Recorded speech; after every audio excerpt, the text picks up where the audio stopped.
শহরের অলিগলিতে সাধারণ মানুষের যাতায়াত সহজ করতে যার আগমন ঘটেছিল আজ অনিয়ন্ত্রিত চলাচল এবং পারমিটহীনতা এবং লাইসেন্সের অভাবে সেই টোটোই শহরের অন্যতম বড় সমস্যা হয়ে দাঁড়িয়েছে। সম্প্রতি জাতীয় এবং রাজ্য সড়কে টোটো চলাচল পুরোপুরি নিষিদ্ধ করে কড়া নির্দেশিকা জারি করেছে রাজ্য পরিবহন দপ্তর।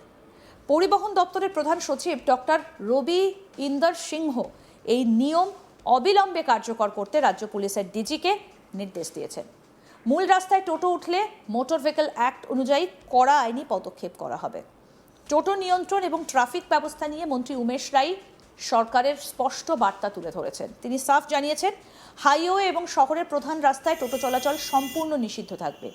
ই রিক্সা মূলত পাড়ার ভেতরের রাস্তা বা লোকাল কানেক্টিভিটির জন্য তৈরি, তাই মূল সড়কে যানজট এবং দুর্ঘটনা এড়াতেই এই সিদ্ধান্ত নেওয়া হয়েছে। বেআইনি টোটোর দাপট রুখতে খুব শীঘ্রই নতুন গাইডলাইনও আসছে, কারণ সাধারণ মানুষের নিরাপত্তা এবং যানজট মুক্ত শহর গড়াই সরকারের মূল লক্ষ্য।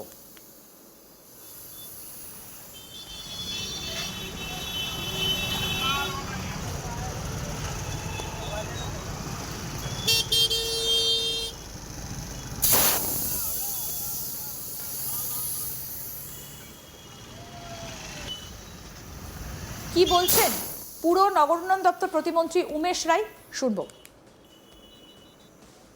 হাইওয়ে এবং স্টেট দুটো ওয়েতে মানে বড় রাস্তা যেগুলো আছে সেগুলোতে টোটো চালানো বন্ধ হয়ে যায়। না, এটা তো অলরেডি আছে, এটা নতুন আপনি শুনছেন নাকি? হাইওয়েতে কোনো দিন টোটো চলতো না, কোনো পারমিশন নেই, আর কোনো মেন রাস্তায় টোটো চলবে না। কেন যে টোটো একটা বড় সমস্যা আছে। টোটো একটা বৈকল্পিক পরিবহনের মধ্যে এসেছিল, যেটা রিক্সা, যারা রিক্সা পুলার আছে, পা দিয়ে রিক্সা চালায়, অনেক কষ্ট হয়, তাদের জন্য টোটো বেরিয়েছিল। কিন্তু এখন হয়ে যাচ্ছে সমস্ত ছোট শহরের সবথেকে বড় সমস্যা হয়ে গেছে টোটো। মানুষ থেকে বেশি টোটো হয়ে গেছে। অনেক টোটো বেআইনি আছে, কোনো লাইসেন্স নেই, কোনো গাইডলাইন নেই, কোনো রুট নেই। এটাকে তো ঠিক করতে হবে, একটা ব্যবস্থিত শহরের মধ্যে ব্যবস্থাকে ভালো করতে হবে। তার জন্যে আগামী দিনে একটা নতুন গাইডলাইন আসবে। অবৈধভাবে যারা টোটো চালাচ্ছে তাদের জন্যেও কিছু না কিছু নির্দেশ আসবে। এটা একেবারে এটা নতুন কিছু নেই। মেন রোডে হাইওয়েতে টোটো চালা প্রথম দিন থেকেই নিষেধ আছে, আজকে নতুন করে কিছু নেই। মেন রাস্তায় টোটো চালালে পুরো রাস্তার যে গতি আছে সে গতিটা থেমে যায়, তার জন্য ওখানে টোটো চলবে না। টোটো হচ্ছে সাধারণ গলি গলিতে লোককে কানেক্টিং করে দেওয়ার একটা সাধন, সেই সাধনের একটা বিধিবৎ ব্যবস্থা হবে, তার জন্য আমরা চেষ্টা করছি। কিন্তু আগের সরকার যখন ছিল টোটো বেআইনিভাবে জিটি রোড দিয়ে চলতো এবং হাওড়া রোড দিয়ে চলতো না, তার জন্যই তো ভোটের দিকে তাকিয়ে কিন্তু এটা কিছু করা হতো। সব জিনিস ভোটের দিকে তাকালে হবে না, তাহলে তো আমি বাংলাদেশিদেরকে নিয়ে এসে টিএমসি এখানে ভোটার করে দিয়েছিল, পঞ্চায়েত প্রধান করে দিয়েছিল। সব কিছু ভোটের জন্য হয় না। যদি ভোটের জন্যই এটা ছিল তাহলে টিএমসি হারলো কেন? যদি টিএমসি ভোটের জন্যই এটা করেছে তার জন্য হারলো কেন? মানুষ নাগরিক পরিষেবা পাবে না, তখন মানুষ বিদ্রোহ করবে। মানুষকে ভালো পরিষেবা দিতে হবে, মানুষকে ভালো ব্যবস্থা দিতে হবে। তার জন্য শুভেন্দু অধিকারীর এই নতুন সরকার দৃঢ় সংকল্প নিয়েছে, এটা করবে। আমরা একটা ভালো পরিবেশ, ভালো ব্যবস্থা মানুষকে দেব। প্রশাসনের এই নির্দেশের প্রভাব ইতিমধ্যে দেখা যাচ্ছে হাওড়ার বিভিন্ন ব্যস্ততম রাস্তায়। প্রধান সড়কে টোটো উঠলেই ট্রাফিক পুলিশ চাকার হাওয়া খুলে দিচ্ছে বলে অভিযোগ উঠছে। এতে চরম বিপাকে পড়ছেন সাধারণ চালকরা। অসহায় টোটো চালকদের বক্তব্য, বিকল্প কোনো ব্যবস্থা না করে এভাবে কড়াকড়ি করলে তাদের সংসার চালানো অসম্ভব হয়ে পড়বে। টোটো চালাতে না দিলে সরকার যেন তাদের বিকল্প কাজ বা চাকরির ব্যবস্থা করে দেয়। কি বলছেন নিসার আলী সর্দার, টোটো চালক, শুনবো। সুমনদা বলুক আমরা কি করে খাবো? আমাদের একটা মেথরগিরি চাকরি দিক, নাহলে ড্রেন সাফ করার চাকরি দিক। হাওয়াটা খুলতে আমরা মালগুলো তুলেছি বলে 100 টাকার ভাড়া তুলেছি বলে এই জন্য ভাড়াটা তুলতে টোটোটা ধরে হাওয়াটা খুলে দিল। রাজ্য সরকার বারণ করেছে, উনাদেরকে বলেছে, টোটোওয়ালাদেরকে বলিনি মাল তোলে নেই, মাল তোলা নিষেধ করো। ওরা তো আগে বলে দেবে মাইক অ্যালাউন্স করে টোটোই, না না ওনারা তো বলে দেবে টোটো মাল তোলা নিষেধ, তবে তো আমরা বুঝতে পারবো, মাইক অ্যালাউন্স করে বলে দিক যে হ্যাঁ টোটোয় মাল তোলা যাবে না, তোমরা প্যাসেঞ্জার ভাড়া নিয়ে মারো। সরকার বার করেছিল পাবলিক তোলার জন্য। হ্যাঁ হ্যাঁ হ্যাঁ, তাহলে মাল তুলেছি আমি আর কি করে খাবে? 100 টাকার ভাড়া একটা মারতে দেবে না। পেটের দায় তুলেছি, চুরি তো করছি না, ডাকাতি তো করছি না, কারো পড়ি হ্যাঁ আজকে যে সরকার যে টোটো বন্ধ আপনি কি করবেন? কি করবো? তাহলে শুভেন্দু অধিকারী দাদা আমাদের ড্রেন সাফ করার চাকরি দিক, যাই একটা করাক আমাদেরকে দিয়ে, তাহলে আমরা কি করে খাবো বলুন? আমাদের সংসার কি করে চলবে? আমাদের বই দরকারে কি বাইরে পাঠাবো? হ্যাঁ, বইয়েরা কি সব ওই 3,000 টাকা করে দিচ্ছিল বলে না?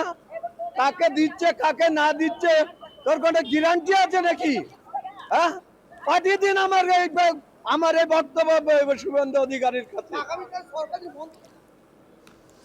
আমাদের প্রতিনিধি হিমাদ্রি ঘোষ কি প্রতিবেদন তুলে ধরেছেন দেখবো এবার। টোটো সমস্যায় ভুগছে সারা পশ্চিমবঙ্গ। তবে এই টোটোকে কিভাবে চালাতে হবে সেই নিয়মবিধি কিন্তু আবার নতুন করে রাজ্য সরকার দিলেন।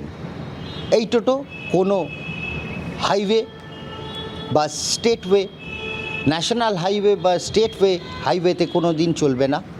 এরা ভেতরে ভেতরে চালাতে হবে এবং এটা আরও পরিষ্কারভাবে বলে দেওয়ার পরই হাওড়া শহরে দেখা গেল বিভিন্ন এলাকায় টোটোকে রাস্তায় দাঁড় করিয়ে পুলিশ তার হাওয়া খুলে দিচ্ছে, তাদের ফাইন করছে, তাদের সঙ্গে এই ধরনের ব্যবহার দেখা যাচ্ছে। হাওড়া বাঁকড়াতে এই ছবি কিন্তু স্পষ্টই উঠে এলো আমাদের ক্যামেরাতে। আমরা দেখতে পেলাম যে কিছু টোটো মাল বহন করছে, সেই সব টোটোগুলোকে রাস্তার মাঝখানে দাঁড়িয়ে তারা হাওয়া খুলে দিচ্ছেন এবং এই নিয়ে টোটো চালকরা তাদের ক্ষোভ প্রকাশ করছে। তারা বলতে চাইছে আমাদের টোটো চালিয়ে রোজগার এবং এই রোজগারের দ্বারাই সংসার চালাতে হয়। আমরা এরপর সংসার কি করে চালাবো? আমরা যদি এই সব রাস্তায় না চালাতে পারি, যেমন আমতাব রোড, জিটি রোড, জেন মুখার্জি রোড, এই সব রাস্তাতে যদি আমরা টোটো না চালাতে পারি তাহলে আমরা কি করে আমাদের সংসার চালাবো? আর আমাদের কি সরকারের তরফ থেকে কোনো চাকরি দেওয়া হবে? এইটাও শোনা যাচ্ছে টোটো চালকদের মুখে। কিন্তু মন্ত্রী সরাসরি বলে দিয়েছেন যে আমরা টোটোকে একটা নির্দিষ্ট জায়গা অবধি চালাতে দেব, টোটো বন্ধ করব না। যে টোটোগুলো ইল্লিগাল বা আইনি নয় সেইগুলোকে বন্ধ করার ব্যবস্থা করব এবং যে টোটোগুলো আইনি তাদের রাস্তার রুট বলে দেওয়া হবে, সেই রুট অনুযায়ী তারা চলাচল করবে। এছাড়াও টোটো সম্বন্ধে, কারণ টোটো এতটাই ডিস্টারবেন্স করছে রাস্তার মধ্যে যে কারণে ট্রাফিক খুব স্লো হয়ে যাচ্ছে। আর এই ট্রাফিক স্লো হয়ে যাওয়ার জন্য মানুষ ঠিক সময় তাদের গন্তব্যতে পৌঁছতে পারছেন না, তাদেরকে সময় হাতে নিয়ে বেরোতে হচ্ছে। এই ধরনের ঘটনা কিন্তু সত্যি চোখের সামনে উঠে আসছে। তিনি আরও বললেন তাকে যে ভোটের জন্য টোটোওয়ালাদের টিএমসি সরকার সাপোর্ট করত, তাই টোটোদের বিরুদ্ধে কোনো কিছু স্টেপ নেওয়া হয়নি।